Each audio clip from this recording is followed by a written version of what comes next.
कभी दो ट्रेन्स आपस में टकरा जाती है, कभी एक कोच इतना भरा होता है कि सांस लेना मुश्किल हो जाता है, कभी चलती ट्रेन पर बाहर से पानी, पत्थर या कुछ और फेंक दिया जाता है और अंदर बैठा पैसेंजर सिर्फ एक सवाल पूछता है, आखिर मेरी गलती क्या थी। ये कोई आइसोलेटेड इंसिडेंट्स नहीं है, बल्कि इंडियन रेलवेज का एक डेली रूटीन बन चुका है, जिसमें हर रोज करोड़ों लोग ट्रैवल करते हैं और हर रोज कोई ना कोई लक के भरोसे ही घर पहुंचता है। जय हिंद, मेरा नाम है अनुराग शर्मा और स्वागत है आपके एक नई वीडियो में।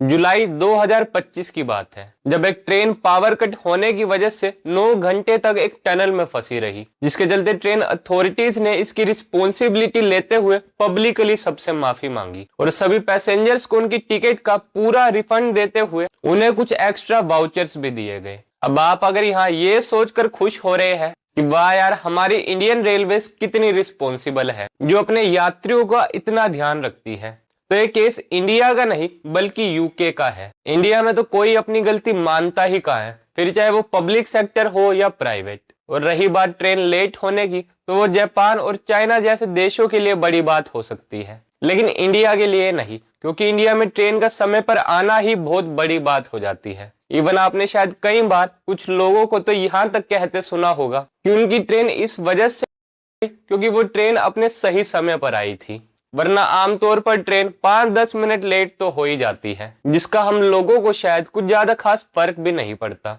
लेकिन ऐसा हर देश में नहीं होता। अगर जापान जैसे देश में ट्रेन 5 सेकंड भी लेट हो जाए तो रेलवे अथॉरिटीज उसके लिए भी प्रॉपर अनाउंसमेंट करके पैसेंजर से माफी मांगते हैं, क्योंकि उनके लिए टाइम बहुत इंपॉर्टेंट है। लेकिन हम इंडियंस के लिए लेट ट्रेन मानो एक रिचुअल सा ही बन गया है। अब यहाँ प्रॉब्लम सिर्फ लेट ट्रेन्स की नहीं है, बल्कि इंडिया में ओवर क्राउडेड ट्रेन्स भी एक बहुत बड़ी समस्या है। This is literally what happens when you choose your government. You have opened a new metro, but you won't fix this one. People like us, we can't go to office because of your tomfoolery. See? Have fun. New metro has opened in Salt Lake apparently.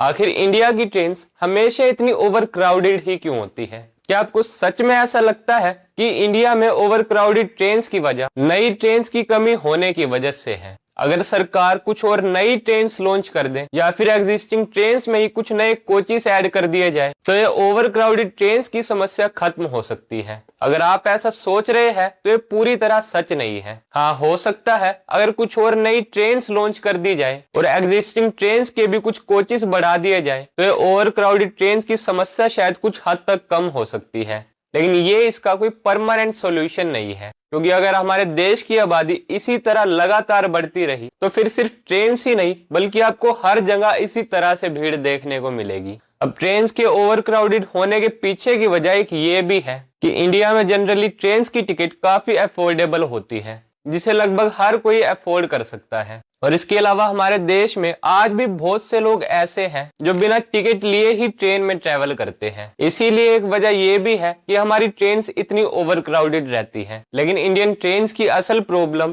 अभी भी over crowded trains या उनका सही समय पर पहुंच पाना नहीं है, क्योंकि इनसे तो हम फिर भी एक बार के लिए डील कर सकते हैं। बल्कि असल प्रॉब्लम तो तब शुरू होती है जब हमें ये रियलाइज होता है कि हमारी लाइफ की सेफ्टी सिर्फ उस इंजन ड्राइवर के हाथ में नहीं है, बल्कि ट्रैक के पास खड़े किसी कंटेंट क्रिएटर, जिसे मैं एक इडियट कहना ज्यादा पसंद करूंगा, और या फिर हाथ में पत्थर लिए गुस्से से ट्रेन को ताक रहे उस आदमी के हाथ में भी होती है। आजकल सोशल मीडिया पर एक नया वायरस फैल रहा है, क्लोट का वायरस। एक 15 सेकंड की रील के लिए लोग ट्रैक पर टूथपेस्ट, लोहे के सिक्के, कांच की बोतल या पत्थर रख देते हैं। उन्हें लगता है कि एक कूल साइंस एक्सपेरिमेंट है, लेकिन उन्हें शायद ये नहीं पता कि जब एक ट्रेन 120 किलोमीटर प्रति घंटे की रफ्तार से आ रही होती है और जब वो उस छोटे से पत्थर या सिक्के से टकराती है तो वह एक बंदूक की गोली की तरह बन जाती है, जो ट्रैक के पास खड़े किसी व्यक्ति की भी जान ले सकती है, या ट्रैक में शायद एक ऐसा क्रैक कर दे जिससे पूरी की पूरी ट्रेन भी पलट सकती है।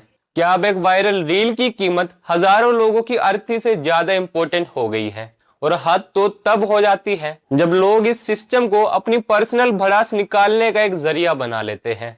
कोई प्रोटेस्ट हो, कोई पॉलिटिकल रैली हो, सबसे पहले निशाना बनती है हमारी इंडियन रेलवेज। ट्रैक पर बैठ जाना, रास्ता रोक देना, यह हमारे देश का एक डिफॉल्ट प्रोटेस्ट मोड बन चुका है। हम भूल जाते हैं कि उस रुकी हुई ट्रेन में कोई अपने माँ बाप के आखिरी वक्त में पहुंचने की कोशिश कर रहा होगा या कोई मरते हुए मरीज को हॉस्पिटल ले जा रहा हो। सिर्फ इतना ही नहीं, बल्कि पिछले कुछ सालों में एक नया ट्रेंड भी शुरू हो चुका है, स्टोन पेल्टिंग का। नई वंदे भारत ट्रेन लॉन्च होती है, देश को भी इस पर काफी गर्व होता है, लेकिन अगले ही दिन खबर आती है कि किसी ने उसके शीशे तोड़ दिए।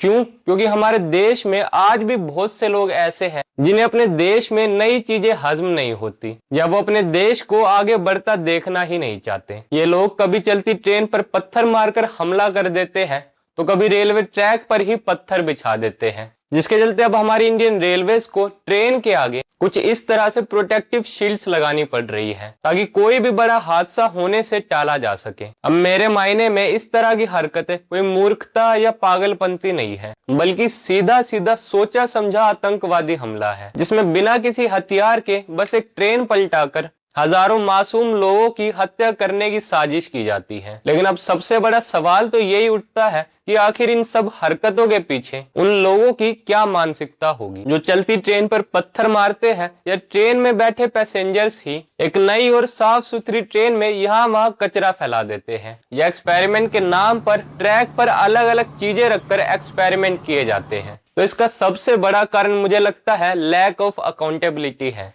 हमने मान लिया है कि सरकारी प्रॉपर्टी मतलब किसी की प्रॉपर्टी नहीं है। हम भूल जाते हैं कि ये वंदे भारत, ये ट्रैक, ये स्टेशंस, ये किसी नेता की जेब से नहीं बल्कि आपके और हमारे टैक्स के पैसों से बने हैं। जब कोई ट्रैक पर पत्थर मारता है तो वो किसी सरकारी लोहे पर नहीं बल्कि इस देश के हर उस ईमानदार आदमी की मेहनत पर पत्थर मारता है जो दिन रात मेहनत कर सरकार को टैक्स भरता है। मैं बस जाते जाते यही कहना चाहूंगा कि इंडियन रेलवेज तो प्रोटेक्टिव शील्ड लगा देगी, नए कानून बना देगी, लेकिन जब तक हमारी अपनी सिविक सेंस नहीं जागेगी तब तक कुछ नहीं बदल सकता। जापान में तो लोग ट्रेन लेट होने पर माफी मांगते हैं क्योंकि वो लोग वक्त की कदर करना जानते हैं। अब हमें अपने वक्त की कदर करनी है या नहीं, ये तो बाद की बात है।